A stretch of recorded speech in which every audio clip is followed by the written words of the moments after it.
जब हम मालिक को सजदा करते हैं और जमीन पर मस्तक टेक देते हैं, अन्नाक every nose have two hole, अन्नाक के पास दो सुराख हैं, नासा छिद्र जिसको बोलते हैं। फिर ये सोचो कि भाई दूध तो पापा ने पिला दिया, भोजन अम्मी ने करा दिया, असली भोजन हमारा ऑक्सीजन है, और ऑक्सीजन हर 10 की पावर -14 पिको सेकंड में मालिक हमको प्रोवाइड कर रहा। हम एक बार सांस लेते इनहेल किया, फिर एक्सहेल करते हैं। एक्सहेल को अल्लाह ताला वो मालिक, वो सर्वोपरि मालिक हमारा इनहेल को एक्सहेल नहीं बनाता, उस एक्सहेल को प्यूरिफाई करके वापस फिर नहीं देता हो।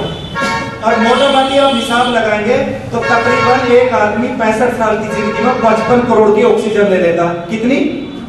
सब्सिडी के साथ, और वो घटा दी जाए तो 65 करोड़ की हम ले नहीं सकते थे।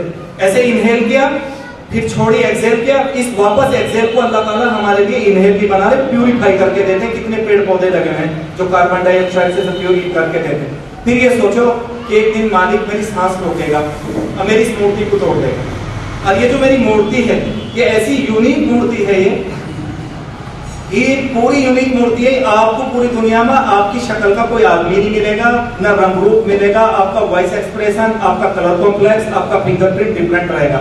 इसको अल्लाह ताला फरमाते हैं सूरह रूम में, वमिन आयातिही खल्कुस समावात वल अर्ज़।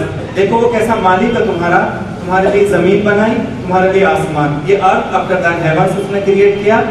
खल्कुस समावात वल अर्ज़ वख्तिलाफु अलसिनतिकुम अलवानिकुम, उसने आपका रंग रूप, ये कलर कॉम्प्लेक्स और जो वॉइस एक्सप्रेशन आप बोलते हो, ये भी सबका डिफरेंट डिफरेंट बनाया।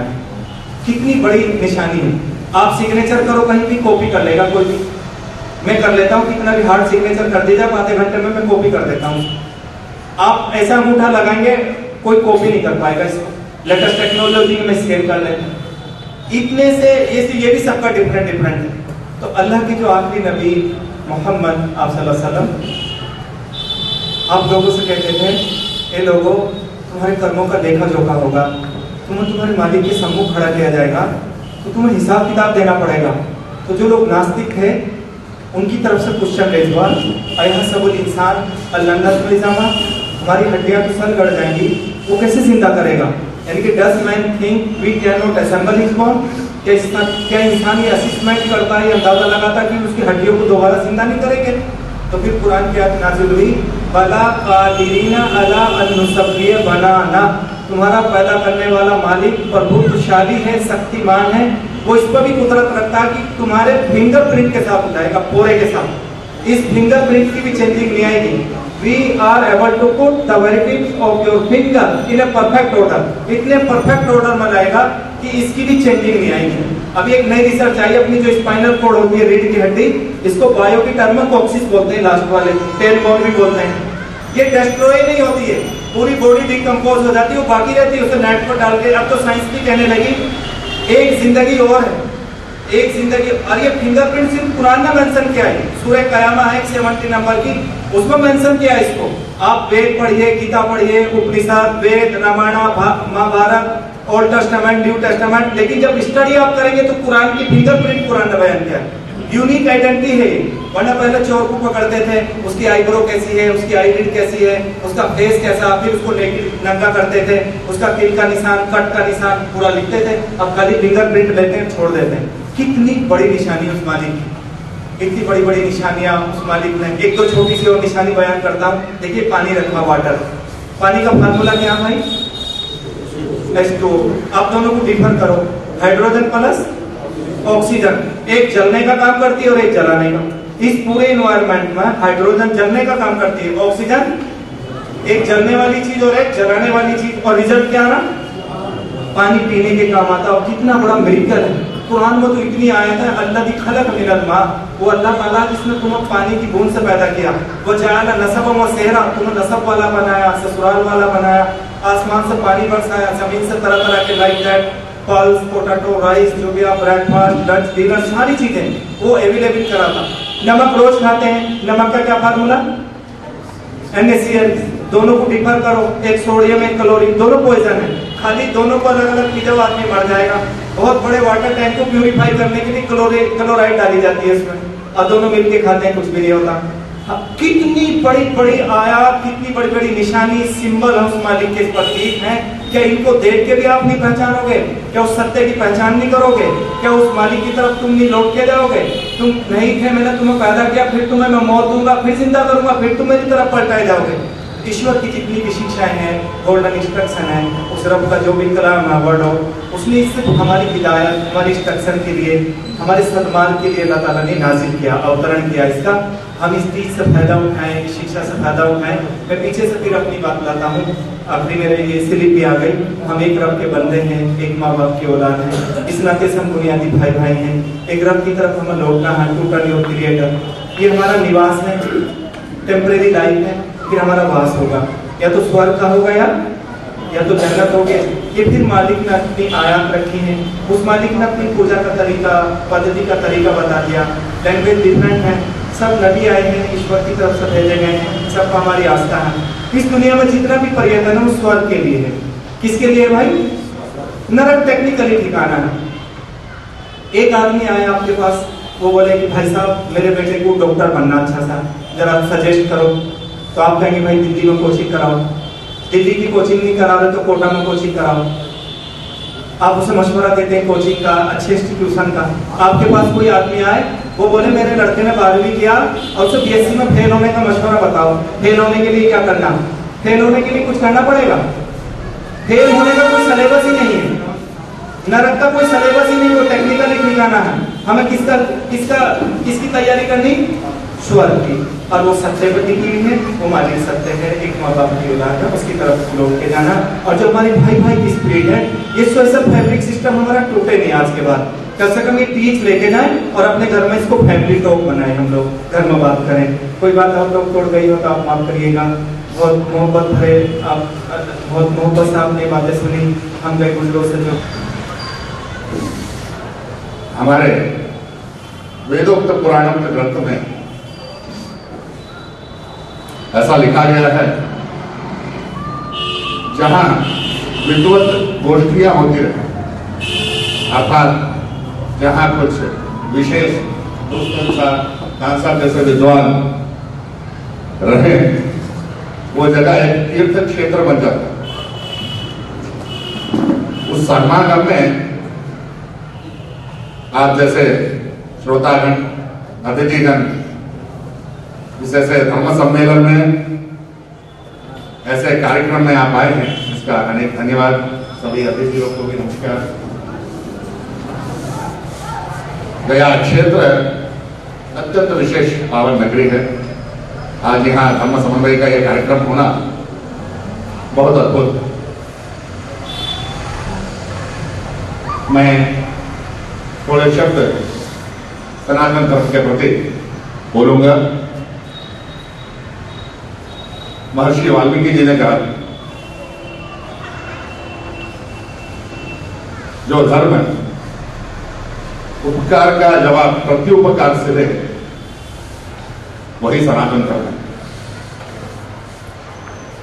सनातन धर्म एक ऐसा अद्भुत ब्रह्मांड है जहां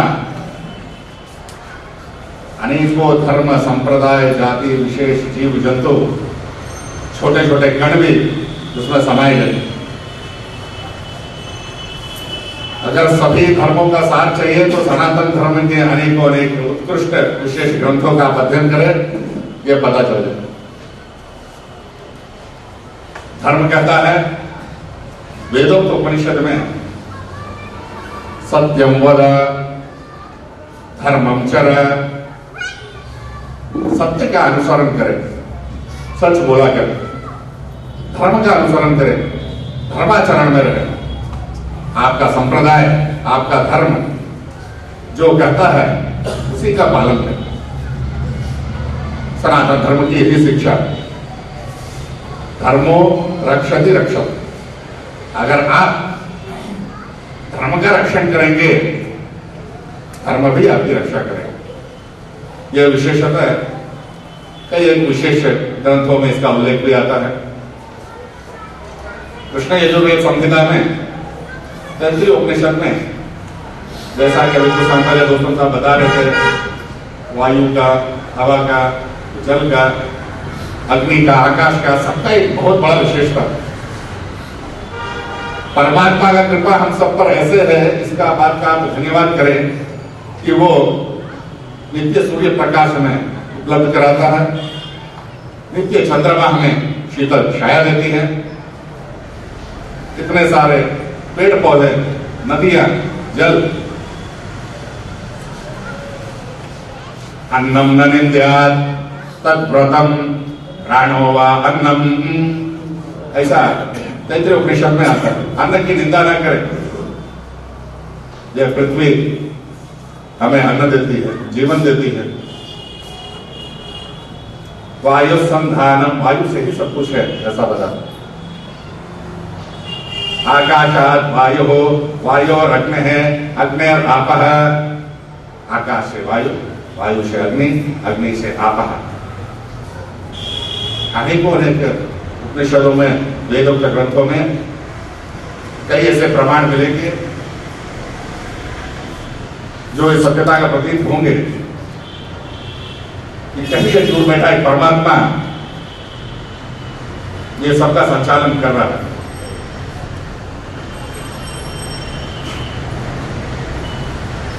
सनातन धर्म बहुत उत्कृष्ट है। इसमें आचरण से रहना, सत्य का परिपालन करना, सात्विक पुरुष बने रहना, किसी को कष्ट न देना, यही बताएगा। सनातन धर्म एक ऐसा धर्म है कि इसके अंतर्गत अनेकों अनेक विशेष धर्म संप्रदाय इसके साथ, इसके लिए पूरक है। चाहे हिंदू, मुस्लिम, सिख, ईसाई, जैन, बौद्ध, पारसी, अनेक अनेक धर्म इनके साथ इनके संपूरक रहे। सनातन धर्म एक दूसरे का आदर सत्कार करना ही सिखाता है। हम आपका आदर करें, आप हमारा आदर करें, यही जीवन। हम आपके लिए सोचे, आप हमारे लिए सोचे, यही विशेषता है। तो एक सत्पुरुष बनना, सदाचार में रहना, और जो आदर्श पुरुष हैं, ये भी एक विशेषता है कि हमारे भारत में अनेकों आदर्श पुरुष हुए, अनेकों ऐसे संत हुए जिन्होंने हमेशा उचित मार्गदर्शन किया। उन्होंने बताया आदर्श, अच्छा व्यक्तित्व कैसे बनना, कैसे रहना। धर्म का आचरण ही इसलिए करना चाहिए। जीवन में अनेकों अनेक कार्य रहते हैं, इसके साथ ही धर्म के सहित धर्माचरण में हम वो कार्य करेंगे तो यह जन्म, मतलब इस जन्म में तो श्रेष्ठता और विशेषता मिलेगी ही, पर जन्म आने दूसरे जन्म में जब चल जाएंगे या अन्य लोक में, जैसा ये बता रहे थे, यह लोग स्वर्ग लोक है, अनेक लोक है इनके बारे में, तो स्वर्ग लोक में भी एक उचित स्थान मिलेगा। इस भावना से ये भारतवर्ष जो है, इतने सारे धर्मों की उत्पत्ति यहां हुई, और धर्म निरपेक्षता का अगर उदाहरण देखें तो भारत देश में आपको अनेकों नजर आएंगे। अभी नजदीक का ही बात करें, ये 25 दिसंबर, 1 जनवरी अनेकों मंदिरों में, मस्जिदों में, चर्च में, गुरुद्वारों में भीड़ जैसी लगी हुई दर्शन के लिए। उस दिन कुछ अच्छा कार्य करें, भगवान का दर्शन करें, ताकि हमारा एक पूरा वर्ष बहुत अच्छा जाए। यद्यपि ये एक भारत का नववर्ष नहीं है, फिर भी हम सब भारतीय एक दूसरे के धर्म के अत्यंत पूरक हैं और अत्यंत नजदीक हैं। इसलिए हम ऐसा मानते हैं कि आज किसी का भी नववर्ष हो, कैसा भी पर्व हो, हम जाए वो अच्छा ही हो, एक दूसरे को वो बधाई देते। तो सनातन धर्म संप्रदाय यही हमें सिखाता है। और आज की इस गोष्ठी, ये समागम इसी विशेषता को बतलाने के लिए किया गया। जैसा कि दोस्तों साहब बता रहे थे, संस्कृत, हिंदी एवं इस्लाम में क्या भेद है, क्या मतभेद है, अनेकों उदाहरण उन्होंने दिए और ऐसे ऐसे हजारों लाखों अनेकों उदाहरण ऐसे हैं जो ऋग्वेद जैसे महान ग्रंथों में, यजुर्वेद जैसे महान ग्रंथों में विषय बताया गया है, वही विषय हमारे ग्रंथ है पुराण में भी या अनेक ऐसे अन्य धर्म के ग्रंथ हैं उनमें बताया गया। उसको समझना और उस पर खरा उतरना, मूल्यवान उतरना, ये आवश्यक, ये विशेषता आज आपकी सिर्फ पुण्यतम गया क्षेत्र में है। गया क्षेत्र का इतिहास भी अत्यंत प्राचीन है। कुछ ग्रंथों में इसका प्रमाण मिलता है कि काशी, प्रयाग क्षेत्र, अयोध्या, इन सब क्षेत्रों से भी गया पुराना। सर्वधर्म सम्मेलन समारोह अनेक स्थल में हुए, हर एक समय उन्हीं की उपस्थिति रहती थी। अभी उनके अनुपस्थित होने के कारण मैं उनकी उपस्थिति यहाँ दर्ज करा रहा हूं। तो आप सबका अनेक धन्यवाद। सत्य का आचरण, धर्म का आचरण करते हुए अहिंसा ना हो, किसी प्रकार की हिंसा ना हो, सभी कोई शांत स्वभाव से अनेक अच्छे कार्य करते हुए ऐसी गोष्ठी समागम करवाते रहे जिससे यह पता चल सके धर्म के अलग अलग नाम हैं, जो संदेश है परमात्मा का या धर्म ग्रंथ में, लेकिन वो कुछ अलग नहीं है। जैसा कि दोस्तों साहब ने ये सब विषय को बहुत सामने रखा कि कोई अलग नहीं कह रहा, सब एक ही है, मानने की बातें हैं, उसके अनुसार समझते हैं। तो आप सभी का अनेक धन्यवाद। श्री गंगाधर भगवान की जय। Narayan Hariom.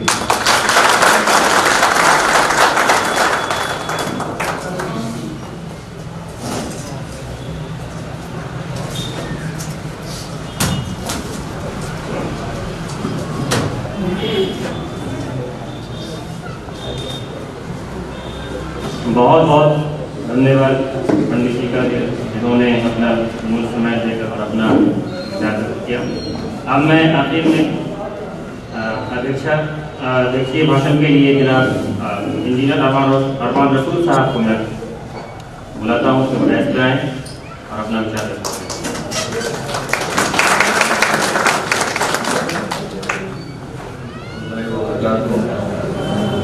Please mercy and blessing of Allah be upon you all.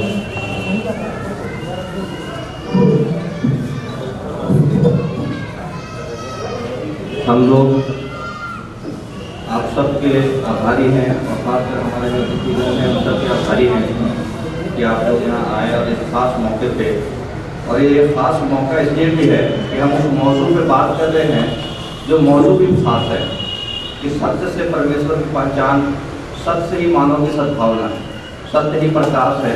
तो ये अपने आप में ये जो सब्जेक्ट है, ये जो टॉपिक है, ये भी बहुत इम्पोर्टेंट है। हम लोग अभी बातें कर रहे थे कि हमारा मालिक एक ही है, नाम बदलने से मूल नहीं बदलता, भाषा बदलने से मूल नहीं बदलता, लेकिन एक मालिक एक होने का प्रमाण भी कुछ है। वो प्रमाण क्या है, वो दलील क्या है कि मालिक हमारा एक है। ये बहुत ही इम्पोर्टेंट पॉइंट है कि अगर हम इस पर गौर करें, हमारा मालिक एक होने का दलील क्या है।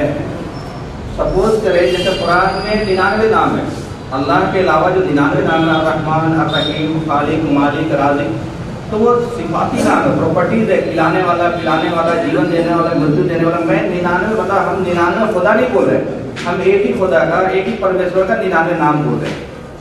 तो अगर हमारा और आपका मालिक या हम अलग अलग धर्मों के मालिक अलग अलग होते, थोड़ी देर के लिए हम सपोज कर लेंगे कि हमारे भगवान और आपके भगवान अलग अलग होते, थोड़ी देर के लिए अगर हम सपोज करें, कल्पना करें, तो हमारा और आपका डिजाइन अलग अलग होता। दो अलग अलग कंपनी एक तरह की प्रोडक्ट नहीं बनाते। ये कॉमन प्रैक्टिकल सेंस है, 2 हाथ, 2 पैर, 2 आंख, एक ही सर, एक ही जगह के नाक, है ना, एक ही तरह का डिस्प्ले, एक ही तरह का एहसास, एक ही तरह का पेन, एक ही तरह की मतलब परिस्थिति, एक ही तरह का सिचुएशन। आप पूरी दुनिया में घूम लें, इंसान का डिजाइन और इंसान के एहसास, इंसान का चाहे सुख हो चाहे दुख हो चाहे परिस्थिति, उसमें कोई तन मात्र भी अंतर नहीं मिलेगा। जो फर्क मिलेगा वो क्लाइमेटिक फर्क होगा, कहीं गोरा होगा, कहीं काला होगा, कहीं ठंडे कंट्री का होगा, कहीं गर्म कंट्री का होगा, वो क्लाइमेटिक डिफरेंस होगा।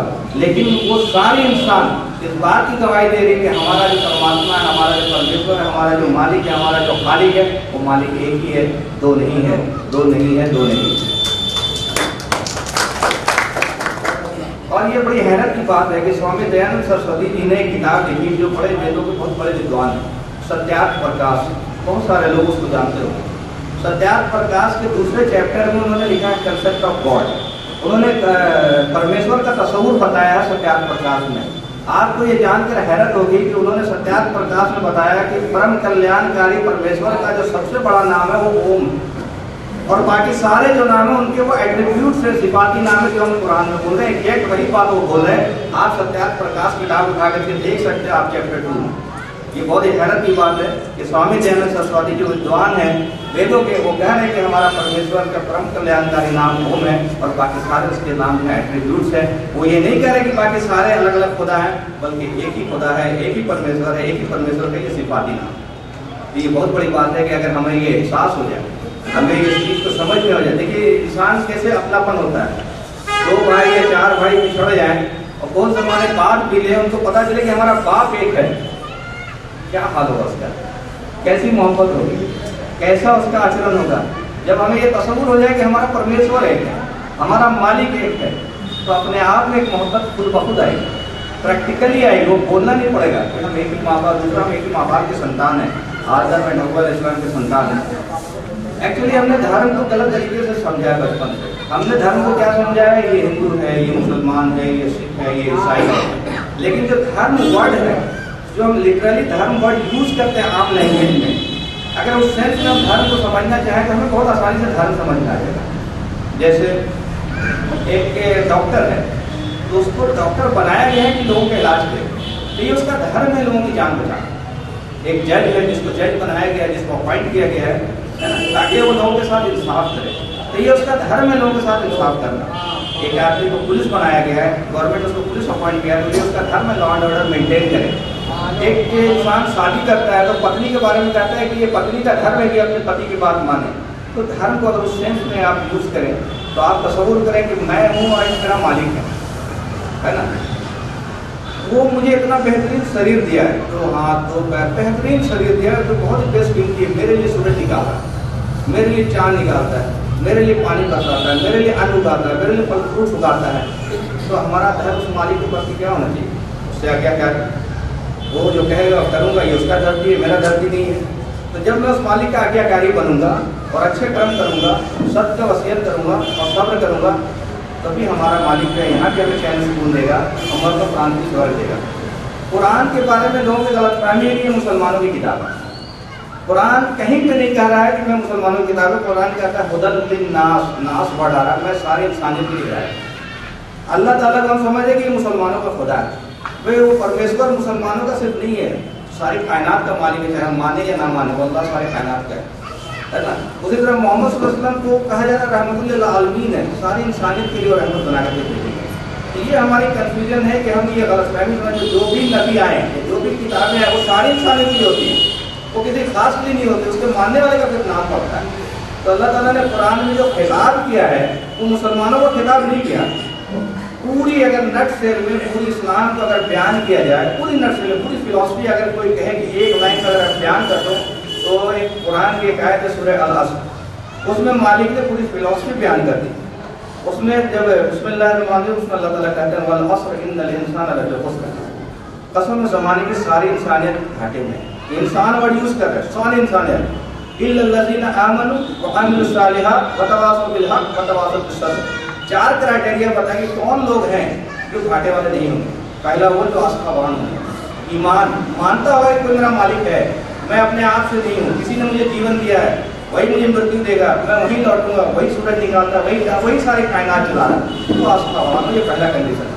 दूसरा ये वो अमिलुस सालिहात, अच्छे कर्म करता हूँ और बुरे कर्म से बचता हूँ। अमिलुस सालिहात का मतलब है जो मालिक बुरे कर्म को बता रहा है इससे बच जाओ, जो अच्छे कर्म करने को कह रहा करो। वो मालिक कहता क्या, वो कहता झूठ मत बोलो, धोखा मत दो, चोरी मत करो, जिना मत करो, कत्ल मत करो, माँ बाप के साथ अच्छे सलूक करो, भाई बहनों के साथ अच्छे सलूक करो, कम मत करो, कम मत काटो।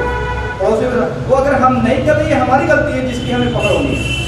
लेकिन वो टीचिंग यही कह रहा है कि तुम अच्छे कर्म करो, बुरे कर्म से बच जाओ और सत्य का वसीयत करो, सब्र का वसीयत करो। देखिए सत्य जानना अलग होता है, सत्य जानकर सत्य पे चलना एक अलग बात है।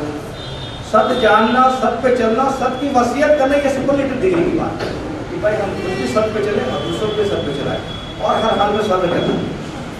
कुरान मतलब इंसान को एक दूसरे का खैरख्वाह होना चाहिए। जब हम भाई हैं तो भाई होने का क्या मतलब है? भाई होने का मतलब है भाई से भाई को तकलीफ ना पहुंचे। तो अगर हम भाई मानते हैं सच में हकीकी तौर पे, तो हमारा ये फर्ज है कि ना हमारे हाथ से, ना हमारे जुबान से, ना हमारे कर्म से मेरे भाई को तकलीफ नहीं पहुंचना चाहिए। तभी हम सही में हकीकी मायने में भाई हैं।